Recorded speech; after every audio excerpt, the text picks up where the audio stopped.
اعوذ باللہ من الشیطان الرجیم، بسم اللہ الرحمن الرحیم۔ آج کا لیکچر ہمارا جمع اور تدوین الحدیث کے متعلق ہے۔ حدیث کو کس طرح سے جمع کیا گیا اور کس طرح سے اس کو مدون کیا گیا۔ قرآن کی جمع اور تدوین کے سلسلے میں نے آپ کو ان دونوں الفاظ کا مفہوم جو ہے سمجھا دیا تھا کہ جمع سے کیا مراد ہے اور تدوین سے کیا مراد ہے، ٹھیک ہے۔ اس سلسلے میں ہم سب سے پہلے دیکھتے ہیں کہ حفاظت حدیث کے سلسلے میں نبی کریم صلی اللہ علیہ وآلہ وسلم کی مرضی کیا تھی۔ آپ صلی اللہ علیہ وآلہ وسلم خود اپنی حدیث کو روایت کرنا چاہتے تھے اور اس کی حفاظت کرنا چاہتے تھے، اس لیے آپ صلی اللہ علیہ وآلہ وسلم ہمیشہ گفتگو آہستہ آواز میں اور ٹھہر ٹھہر کے کرتے تھے تاکہ سننے والا جو ہے اسے اچھی طرح سے سمجھ لے، اور کبھی کبھی آپ صلی اللہ علیہ وآلہ وسلم بات کو 3 دفعہ دہراتے تھے۔ یہ آپ کا بات کرنے کا طریقہ کار تھا تاکہ سننے والا اس کو اچھی طرح سے ذہن نشین کر لے۔ اور حدیث کی روایت کے متعلق آپ نے اس طرح سے ارشاد فرمایا کہ اللہ اس شخص کو سرسبز و شاداب رکھے جس نے میری بات کو سنا پس اسے یاد کر لیا تاکہ اسے ان لوگوں تک پہنچائے جنہوں نے اسے نہیں سنا۔ اسی طرح سے حجۃ الوداع کے موقع پر جب آپ خطاب فرما رہے تھے تو آپ صلی اللہ علیہ وآلہ وسلم نے کہا کہ جو حاضر ہے وہ میری باتیں ان لوگوں تک پہنچا دے جو موجود نہیں ہے۔ تو اس طرح سے آپ صلی اللہ علیہ وآلہ وسلم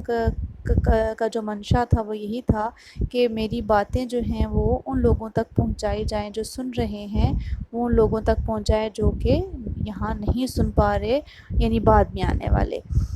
پھر اس کے علاوہ آپ صلی اللہ علیہ وآلہ وسلم نے لوگوں کو احتیاط کرنے کا بھی کہا، اور جو لوگ آپ صلی اللہ علیہ وآلہ وسلم کی طرف غلط بات کو منسوب کرتے تھے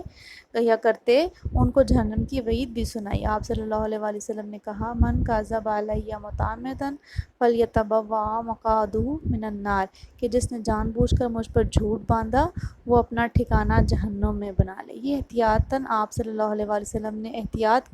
اختیار کرنے کے لیے کہا کہ نبی کی بات چونکہ شریعت ہے اور آپ صلی اللہ علیہ وآلہ وسلم کی طرف کوئی بھی بات جو ہے منسوب جب کی جائے گی تو وہ شریعت کا حصہ بن جائے گی، لہٰذا وہی باتیں جو ہیں وہ آپ صلی اللہ علیہ وآلہ وسلم کی طرف جو ہے وہ منسوب کی جائیں جو آپ صلی اللہ علیہ وآلہ وسلم نے کہی ہیں، تاکہ لوگوں تک صحیح شریعت جو ہے وہ پہنچ سکے۔ اگر لوگ اپنی طرف سے جھوٹ بھی آپ صلی اللہ علیہ وآلہ وسلم کے نام پر بولیں گے تو یقیناً چاہے وہ اچھی بات ہی کیوں نہ ہو، لیکن شریعت میں چونکہ اس کی مرضی اور منشا نہیں ہے تو وہ جہنم کو جو ہے وہ اپنے لیے تیار کر رہا ہوگا۔ پھر اس کے بعد ہم دیکھتے ہیں کہ پہلے آپ صلی اللہ علیہ وآلہ وسلم نے حدیث کو لکھنے کے لیے منع کیا اور پھر بعد میں اس کی اجازت دے دی۔ شروع میں آپ صلی اللہ علیہ وآلہ وسلم نے ایسا کیا اور فرمایا کہ مجھ سے قرآن کے علاوہ کچھ نہ لکھو، لا تکتبوا انی غیر القرآن ومن کاتب انی غیر القرآن فلیمحہ، کہ جس نے مجھ سے قرآن کے علاوہ کچھ اور لکھا وہ اسے مٹا دے۔ اس کی وجہ علماء اکرام یہ بیان کرتے ہیں کہ شاید آپ کو یہ خدشہ تھا کہ صحابہ اکرام جو ہیں وہ قرآن اور حدیث کو آپس میں مکس اپ نہ کر دیں، ملا نہ دیں، تو آپ صلی اللہ علیہ وآلہ وسلم کو جب یہ محسوس ہو گیا کہ اب صحابہ اکرام جو ہیں وہ قرآن اور حدیث میں فرق کرنے سمجھ گئے ہیں، تو آپ صلی اللہ علیہ وآلہ وسلم نے بعد میں ان کو لکھنے کی اجازت دے دی اور فرمایا کہ میری بات لکھ لیا کرو کیونکہ اس زبان سے حق کے سوا کچھ نہیں نکلتا، جیسے کہ سورہ نجم کی آیت نمبر 3 اور 4 میں اللہ تعالیٰ ارشاد فرماتے ہیں وَمَا يَنطِقُ عَنِ الْهَوَىٰ إِنْ هُوَ إِلَّا وَحْيٌ يُوحَىٰ۔ پھر ہم دیکھتے ہیں کہ حدیث نبوی جو ہے صلی اللہ علیہ وآلہ وسلم، اس کی کتابت نبی کریم صلی اللہ علیہ وآلہ وسلم کے دور میں کتنی ہوئی۔ جب نبی کریم صلی اللہ علیہ وآلہ وسلم نے اپنے اصحاب کو حدیث لکھنے کی اجازت دے دی تو کچھ صحابہ اکرام نے حدیث لکھنے کا اہتمام بھی کیا۔ اس سلسلے میں ہمارے سامنے ہم مختلف مثالوں سے بھی ثابت کریں گے کہ کون کون سے صحابہ اکرام نے ان کو لکھا۔ سب سے پہلے عبداللہ بن عمر بن العاص نبی کریم صلی اللہ علیہ وآلہ وسلم سے حدیثیں لکھ لیا کرتے تھے۔ امام بخاری جو ہیں وہ حضرت ابو ہریرہ رضی اللہ تعالیٰ عنہ سے روایت کرتے ہیں کہ مجھ سے زیادہ کسی صحابی کو حدیثیں یاد نہیں تھیں سوائے عبداللہ بن عمر بن العاص کے، کیونکہ وہ لکھ لیا کرتے تھے اور میں نہیں لکھتا تھا۔ حضرت عبداللہ بن عمر بن العاص کے متعلق کہتے ہیں کہ وہ لکھتے تھے اور میں لکھتا نہیں تھا، کہ ان کو میرے علاوہ کسی صحابی کو جو ہے وہ حدیثیں یاد نہیں ہیں۔ پھر دوسری حضرت ابو ہریرہ کی مثال، فتح مکہ کے سال نبی کریم صلی اللہ علیہ وآلہ وسلم نے جب مکہ شریف کی جو ہے عزت و حرمت کے بارے میں خطبہ دیا، جسے سن کر یمن کا ایک شخص ابو شاہ یمنی، اسے نبی کریم صلی اللہ علیہ وآلہ وسلم سے یہ درخواست کی کہ یہ باتیں مجھے لکھوا دیجئے، چنانچہ آپ صلی اللہ علیہ وآلہ وسلم نے صحابہ سے کہا کہ اس سے یہ لکھ کر دے دو۔ پھر اس کے علاوہ حضرت علی رضی اللہ عنہ کی کچھ لکھی ہوئی یادداشتیں اپنی تلوار کے نیام میں جو ان کی موجود ہوتی تھیں۔ ایک مرتبہ جب لوگوں نے آپ صلی اللہ علیہ وآلہ وسلم سے اس کے بارے میں پوچھا تو فرمایا، آپ رضی اللہ عنہ سے اس کے بارے میں جب پوچھا تو فرمایا کہ زکوٰۃ، دیت اور قصاص کے احکام ہیں جو میں نے نبی کریم صلی اللہ علیہ وآلہ وسلم سے لکھے تھے۔ پھر آپ رضی اللہ عنہ نے وہ تحریریں انہیں دکھائیں۔ اس کے علاوہ وہ دعوت نامے اور خطوط جو نبی کریم صلی اللہ علیہ وآلہ وسلم نے عرب کے فرما رواؤں اور مصر، شام اور ایران کے حکمرانوں کو لکھے تھے، وہ تحریری شکل میں آج بھی دنیا کے مختلف لائبریریوں میں محفوظ ہیں۔ اس کے علاوہ نبی کریم صلی اللہ علیہ وآلہ وسلم نے حضرت عمرو بن حزم کو جب یمن کا والی بنا کر بھیجا تو انہیں صدقہ، دیت اور وراثت کے متعلق احکامات لکھوائے تھے۔ اس کے علاوہ عرب کے مختلف علاقوں کی طرف جو آپ صلی اللہ علیہ وآلہ وسلم نے زکوٰۃ اکٹھی کرنے والے بھیجے تھے، ان کی رہنمائی کے لیے کچھ احکامات لکھوائے تھے۔ یہ احکامات جو ہیں وہ بکر صدیق رضی اللہ عنہ اور دوسرے صحابہ کرام کے پاس تحریری شکل میں موجود رہیں۔ ان تمام باتوں سے پتہ چلتا ہے کہ نبی کریم صلی اللہ علیہ وآلہ وسلم کے دور میں کتابت کا جو ہے کام وہ شروع ہو چکا تھا، اور سینکڑوں حدیثیں جو ہیں وہ صحابہ کرام نے لکھ کر محفوظ کر لی تھی۔ اس زمن میں ہم دیکھتے ہیں کہ سب سے پہلی جو تحریری کتاب ہے وہ نبی کریم صلی اللہ علیہ وآلہ وسلم کی زندگی میں ہی لکھی گئی کتاب حضرت عبداللہ بن عمرو بن العاص کی جو تھی، جس کا نام انہوں نے الصادقہ رکھا تھا، یعنی سچا مجموعہ یا سچی کتاب۔ یہ عبداللہ بن عمرو کی خاندان والوں کے پاس بڑی عرصے تک کتاب رہی اور بہت سی حدیثوں کے راویوں نے اسے نقل کر کے اپنی کتابوں میں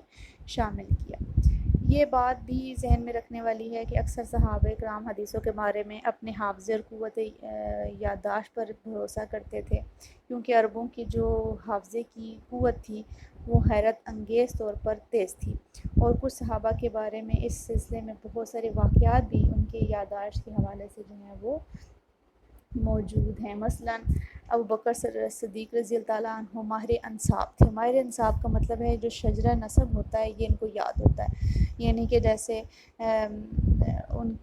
بہت لمبا ان کا شجرہ جو ہوتا ہے کہ کون کس کے بیٹے تھے، وہ کس کے بیٹے تھے، وہ کس کے بیٹے تھے، جیسے ان فلاں ابن فلاں ابن فلاں ابن فلاں۔ تو یہ حضرت ابو بکر صدیق جو تھے ماہر انساب تھے، اور سینکڑوں قبیلوں کے آباء و اجداد کے نام ان کے ذہن میں محفوظ تھے۔ اس کے علاوہ بہت سارے صحابہ اکرام کو زمانہ جاہلیت کے ہزاروں اشعار زبانی یاد تھے۔ اس کے علاوہ بہت ساری مثالوں کے ذریعے ہم ثابت کر سکتے ہیں کہ عرب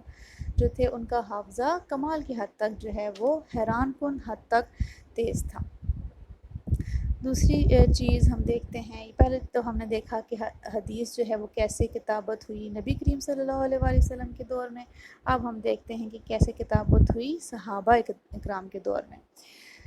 رسول اللہ صلی اللہ علیہ وآلہ وسلم کی وفات کے بعد آپ صلی اللہ علیہ وآلہ وسلم کے صحابہ عرب کے مختلف علاقوں میں پھیل گئے۔ نہ صرف عرب کے علاقوں میں بلکہ مصر، شام اور فارس میں بھی صحابہ اکرام کے قدم جو ہیں وہ پہنچے۔